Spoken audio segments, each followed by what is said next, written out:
So we're back. Thank you so much for all those who have been tuning in, listening to the Tuesday Talks. Definitely have progressed in a new way and in a new trend. What I wanted to talk about in this Tuesday Talk really was dealing with something that I think a lot of people overlook. We see a lot of celebrities, you see a lot of well known people, you see a lot of people that made it to where they are. But the thing that we miss and that we're not talking about is the tribe, the village, the community, the team behind them that catapulted to them where they were. I really started paying a big attention to this when I looked at LeBron. And as he grew, how his friends around him grew as well.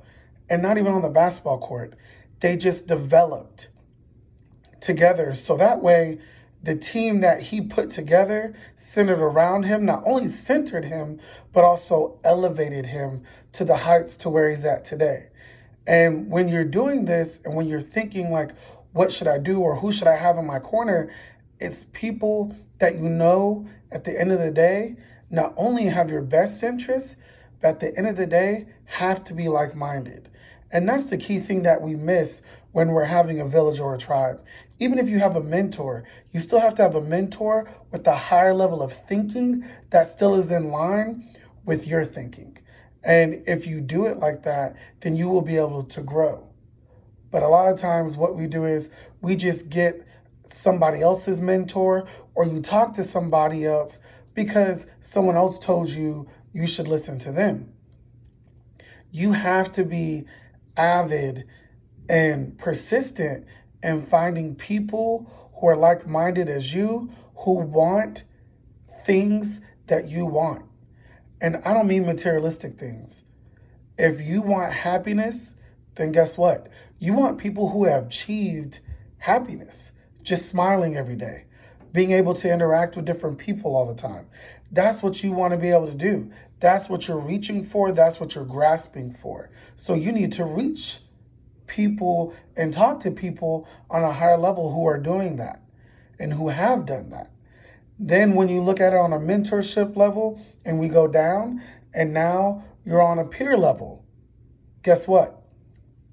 You need to be finding peers who are trying to find the same happiness as you. Every single day they strive and are doing different things to make sure that they are always consistently giving themselves the same message. You have to create that routine. And then lastly, in your village and tribe, you have to have apprentices, people who maybe aren't on your same level, but are very close, who you keep around you to develop and train because you're a mentor to somebody as well, and it holds you accountable. And that's the part that we forget in all of this. Having a village, having a tribe, having a team, a community of people, the key thing that you should be able to do is be held accountable. If you can't be held accountable, then guess what? None of it matters. Having the village, having the tribe, having the people behind you, it doesn't matter if you're not going to let them hold you accountable. Because the accountability part is what allows you to reach the next level, to accomplish the next mountain, to fix the next task.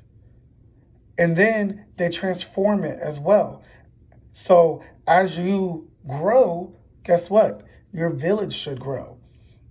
So when a lot of people call people sellouts or they forgot where they came from, no, their village grew. Who they were and who they became grew, so the people around them naturally need to grow as well. And as I've gotten older, I've realized that for me, the people that I hung around always can't go with you. That's what I used to always hear people say. My dad, my mom, they were like, where you're going, other people can't go. But it wasn't that they didn't have their own path to take. And that's the whole point of this podcast, is understanding that, guess what? You have a path, you should